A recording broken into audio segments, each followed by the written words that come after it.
I'm DM Beucler, author of Memory and Magic. I'm a writer from Fairborn, Ohio, in the United States, and I'm a fiber artist and a mom, 2 kids, 3 cats, lots of chaos. And I hope you enjoy. This is an excerpt from Chapter 3. The screech of the oven doors woke her. Tamsin lifted her head and rubbed the sleep sand from her eyes.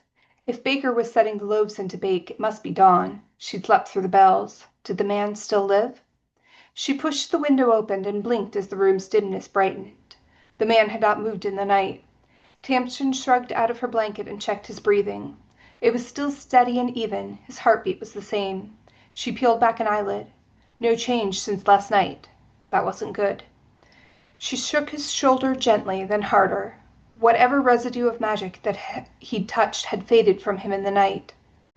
Tamsin stood up and pulled a large jug at the very back of her shelves. She hauled it to the bed and shoved the neck under his nose before she removed the cork. The stench set her own eyes to watering despite the arm's length. Piss rendered into ammonia. If this didn't wake him, nothing short of a miracle would, and miracles were dangerous. She waited until she was sure he'd inhaled at least once, then she corked it again. Nothing. She shoved the ammonia bottle out of the way. "You need to wake up now," she said. He remained still. She knew wishing wasn't going to fix this. Still, exhaust the practical remedies first, and then... What did she remember about head injuries? The brain could bruise like flesh, she remembered that, and sometimes it bled. Was he worth the risk? Would he remember her magic when he woke up? If he woke up. She could just hear her mother's voice now, sharp with disapproval. "Tamsin Sayre, I did not raise my daughter to ignore those in need. Try." "He's a rich kingsringer. He doesn't weigh the same as one of your charity cases in the village, Mother," she muttered. "And anyways, you're dead," she finished silently. She scrubbed her eyes. She sat gingerly on the edge of the bed, the cudgel propped up on her knee. It didn't take much effort to roll him onto his back. The swelling from last night had gone down a little under the garlic poultice, but being this close to a stranger made her skin crawl. She slid her hands to his temple. Her heart was racing. Calm. She needed to be calm for this. Tamsin took in a deep breath and held it. Then she exhaled and let the magic out. After so long, it was like relearning to walk or push the spinet keys after an injury. Her mind stretched and strained with the activity. She was acutely mindful of the warmth of his skin under her fingertips.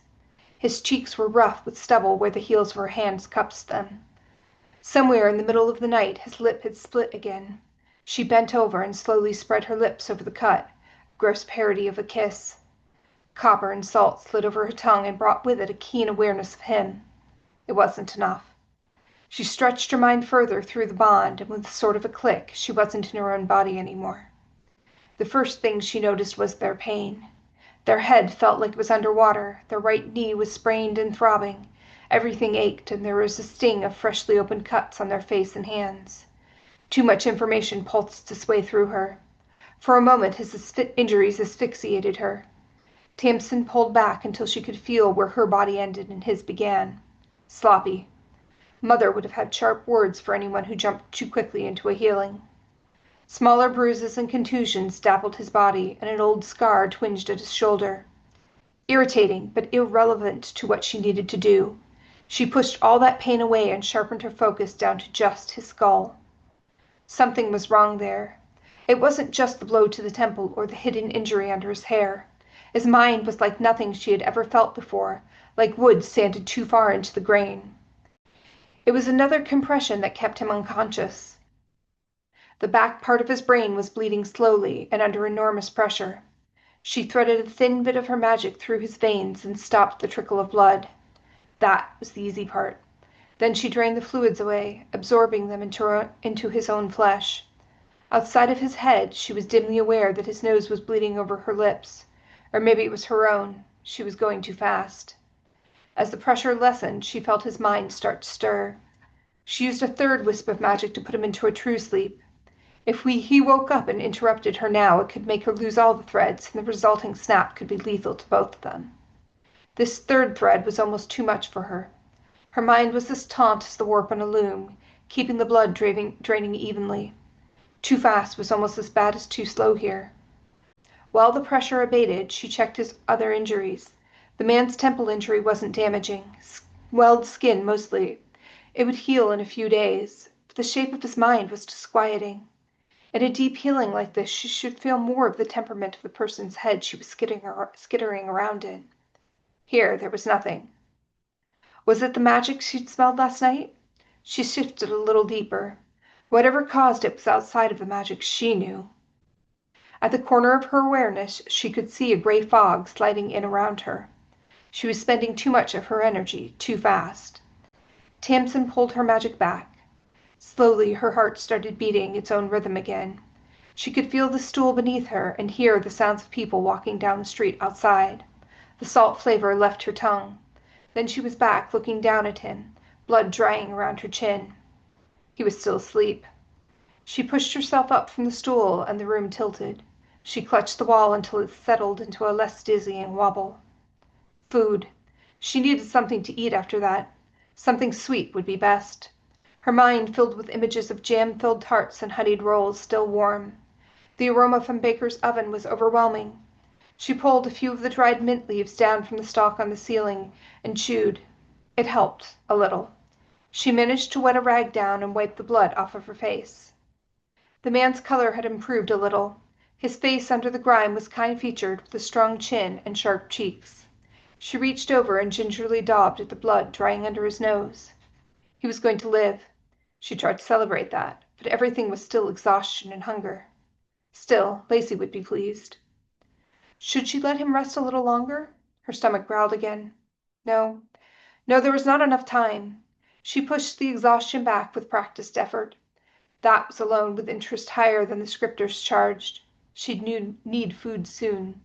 She held the ammonia pot under his nose again. He coughed once and his eyes fluttered open. They were red-brown like polished cherry wood. He started to give her a sleep muzzy smile that froze mid-action. He touched the reopened split on his lips with his tongue. "Where am I?" he rasped. "You're in the Narrows. Some men attacked you." Tamsin kept her answer short. The less he knew, the less he could tell the bluecoats someday. He frowned. One hand reached up to explore the wounds on his head. His lips were dry and cracked, and he tried to wet them with his tongue. "Just a moment. Let me get you some water," Tamsin said. Her pitcher was almost empty. She measured out a generous half for him. His hands wrapped around hers on the tin cup. They were calloused and warm. More calloused than she expected. She pulled back quickly, and some water sloshed over onto his chest and the bed. "I'm sorry." She found the scrap of rag and daubed at the spill on his mattress while he drank. "It's all right." His voice was stronger now. "I need to wash up." "Thank you. How did I get here?" he asked. "Someone found you and brought you to me." "I don't remember." His eyes were darting back and forth, taking in the room. It must seem shabby and strange to a man who wore silk brocade. Sometimes it still felt strange to her. "After a shock, people forget things," she said. "You were unconscious when they brought you here." "No." The man pushed the blanket back and swung his legs over the edge of the bed, wincing. The poultice fell off his head, and the scent of old garlic was sour and heavy in the air. "Careful of your knee," Tamsin said. He reached out and seized her wrist. "You misunderstand me, miss. I don't know who I am." I hope you enjoyed this excerpt from Memory and Magic. Thank you for coming.